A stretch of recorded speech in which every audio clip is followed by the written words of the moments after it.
the deficit. So we've got a $2 trillion deficit, and if we don't do something about this deficit, the country's going bankrupt.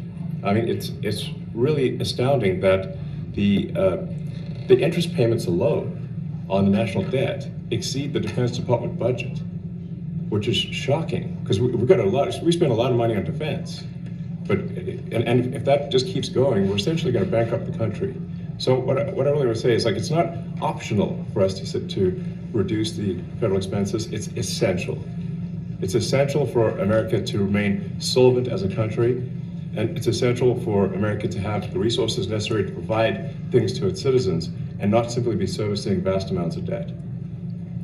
And also, could you mention some of the things that your team has found, some of the crazy numbers, including the woman that walked away with about 30 million, right, etc.? Well, we do find it sort of rather odd that there are quite a few people in the bureaucracy who have ostensibly a salary of a few $100,000, but somehow manage to accrue tens of millions of dollars in net worth while they are in that position, which is, what happened to USAID. We're just curious as to where it came from.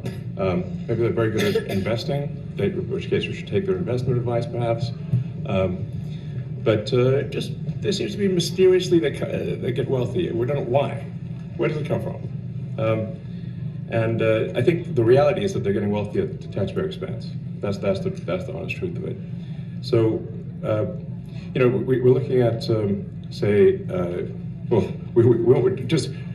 if you look at say Treasury, for example, basic controls that should be in place that are in place in any company, such as making sure that any given payment has a payment categorization code, that there is a comment field that describes the payment, and that if a payment is on the do not pay list, that you don't actually pay it.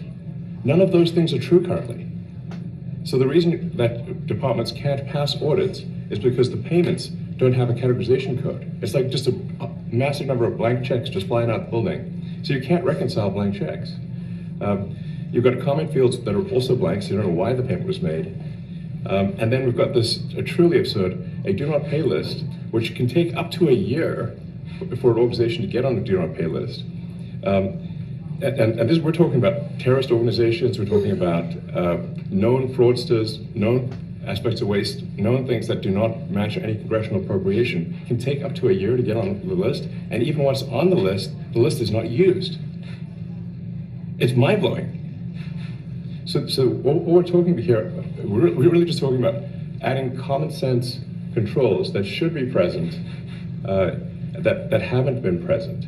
So you say, like, well, how could such a thing arise? That seems crazy. When you understand that really everything is geared towards complaint minimization, so then you understand the motivations. So if people receive money, they don't complain, obviously. But if people don't receive money, they do complain. And the fraudsters complain the loudest and the fastest. So then when you understand that, then it makes sense. Oh, that's why everything they approve all the payments at Treasury. Because if you approve all the payments, you don't get complaints. But now we're saying that, no, actually, we are going to complain. If money is spent badly, if your taxpayer dollars are not spent in a sensible and frugal manner, then that's not okay. Your tax dollars need to be spent wisely on things that matter to the people. I mean, these things, like, it's just common sense. It's not draconian or radical. I think it's really just saying, let's look at each of these expenditures and say, is this actually in the best interest of the people? And if it is, it's approved. If it's not, we should think about it. So,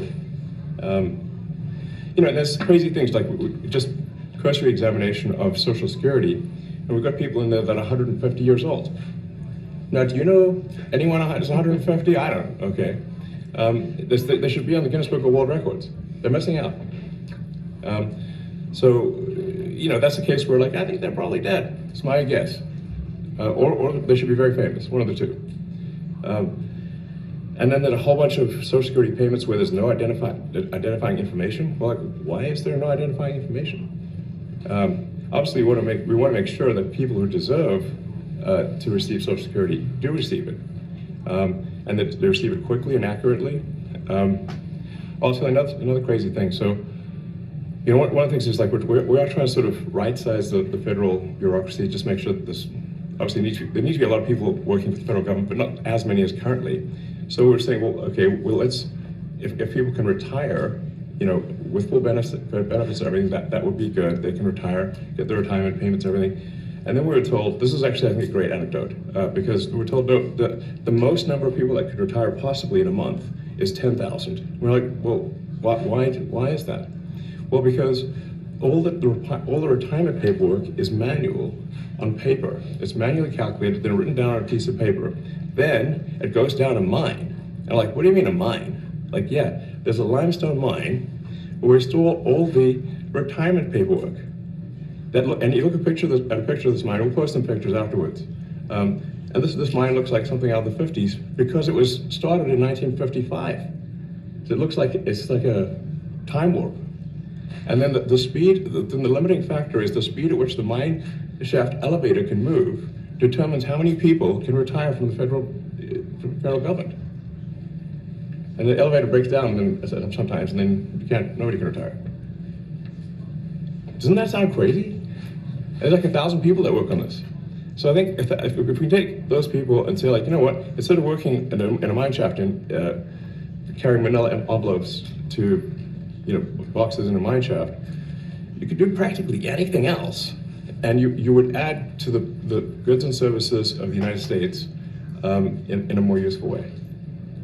So anyway, so I think, you know, that's an example.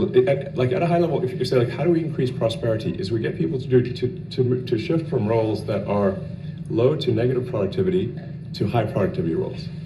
And so increase the total output of goods and services, which means that there's a higher standard of living available for everyone.